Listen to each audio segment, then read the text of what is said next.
Hey, what's up everybody? I'm Ray LeMay and you are watching the best energy saving tips for us people living in this super expensive but beautiful state of Hawaii. Did you know that Hawaii ranks #1 in the nation in electric costs? Not even. I don't know about you guys, but that's not a good thing to be ranked #1 in. So today I'm gonna share a few things with you about power strips, timers, and energy monitors, and how you could save some money by using them in your home. Alright, you guys ready? Okay, see you guys on the next flow.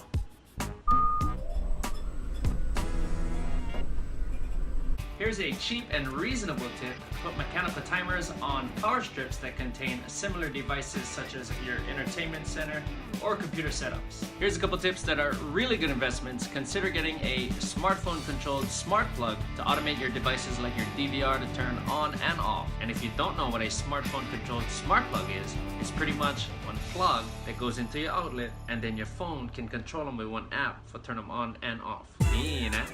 Also, get a single outlet energy monitor for about 25 bucks to measure how much energy your devices are using and to help you make better decisions about your usage. And if you don't know what a single outlet energy monitor is, this is your outlet and then the energy monitor go right there, and then whatever device you like measure go right there, and then it will show you on the numbers how much energy you're using. Mean, eh? Alright, that's all I have for you guys today, but stick around for Will the Cat with more energy saving tips, and he's also going to break down the different types of power strips for you guys, so stick around. Don't forget to download the PDFs and take the quiz. Take your time, but hurry up, and I'll see you guys next time. Aloha!